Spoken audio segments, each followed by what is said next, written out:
I came here to Bulgaria on this trip, it was the first time I saw that and the first time I saw press, and it was very interesting. I think Christo is a national treasure for Bulgaria, and you know, we talk about editorial cartoons being a barometer of freedom in a country, and by far most of the population of the world lives in a country where they can't draw their own leader.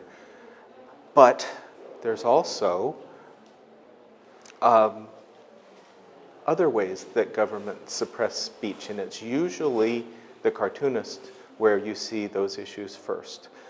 Many governments sue cartoonists in order to chill their speech. Some governments jail them, and like in your neighbor Turkey. Some governments are just terrible, and some governments are subtle.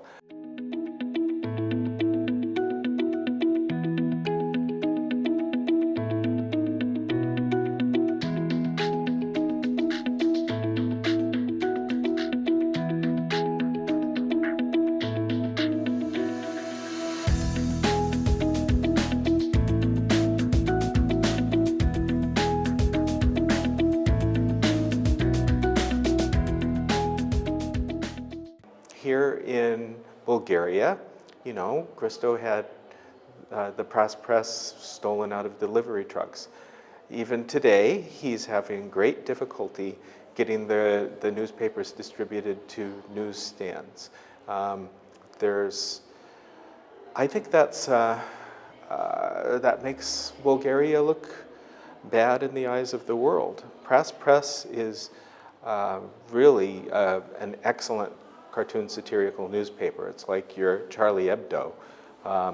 It's very high quality and very impressive, and I think it's a sign of a healthy society. So where they have these institutional barriers trying to hold them back because they don't like the criticism, I think that's something that should give Bulgaria pause to take a long, tough look at themselves.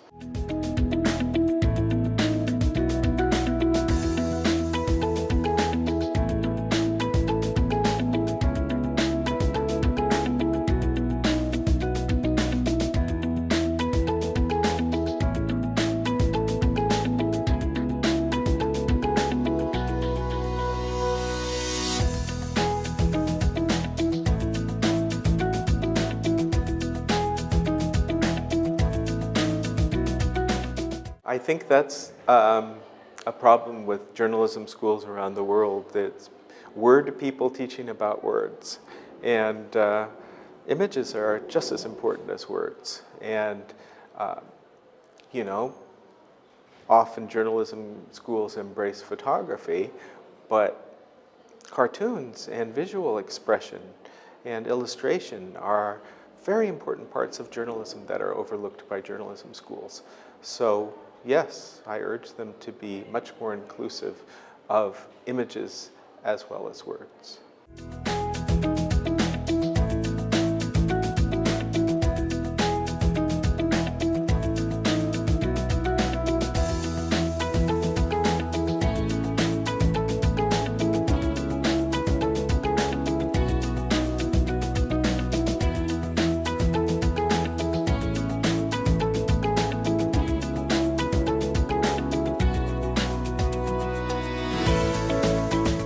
It is very frustrating for editorial cartoonists to see popular cartoonists on the internet who draw stick figures. And there doesn't seem to be the same love and care of the art form, drawing beautifully and following the news, when you can set your phone to give you only news about cats. Old cartoonists have a lot of frustrations with the internet. But there are a lot of institutional problems with the internet that contribute to our art form not performing well on the internet. For example, Google is a big problem for us. Google will not include editorial cartoons in Google News. Google News is only for words. Well, who is Google to define that journalism is only words and excludes cartoons? That's terrible. And you know, Google News sends all the traffic to the publications. It's very important to them. They reorganize their publications in order to get Google traffic. But not cartoonists. We're entirely excluded.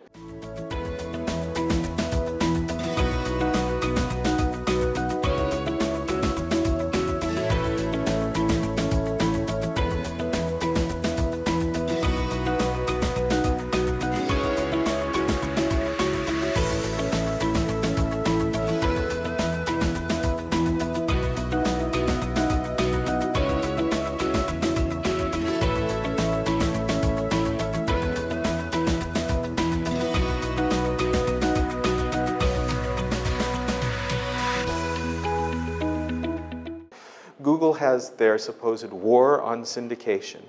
What their war on syndication means is that our business model that we all grew up with of cartoonists drawing for a publisher, they want to stamp that out. They want the cartoonist, the creator, to be the publisher. And you sell something to a publisher, that's what Google wants to stop. And that's, from our point of view, that's terrible. That means that we have to be publishers. So Google has what they call a canonical source.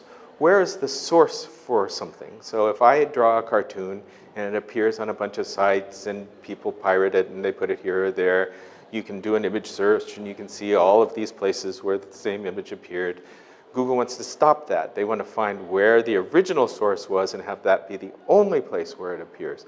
Well, that kills the business model of drawing for a publisher.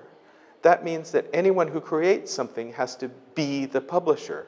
Who is Google to demand of me that I have to have a business model that matches their view of what journalism should be?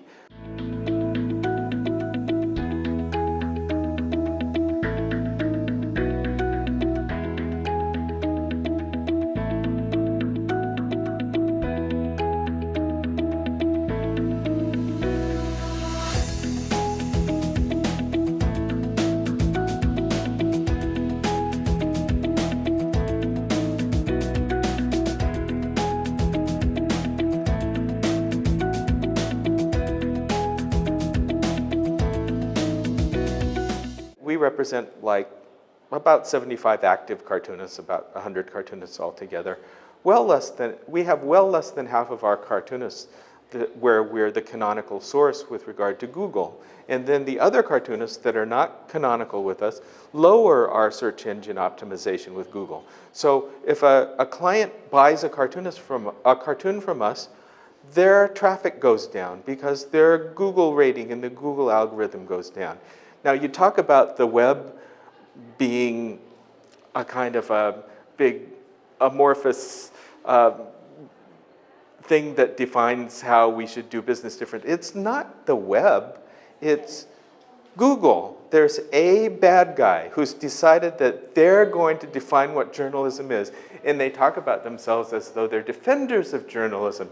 They want to help journalism, but my whole profession, my art form, is getting crushed under the foot of Google, and that sucks. And I don't blame that on the web, I blame that on Google. So no, we're not facing issues from the web. We're facing issues from this one arrogant company that's decided they're going to decide what journalism is. And that's terrible.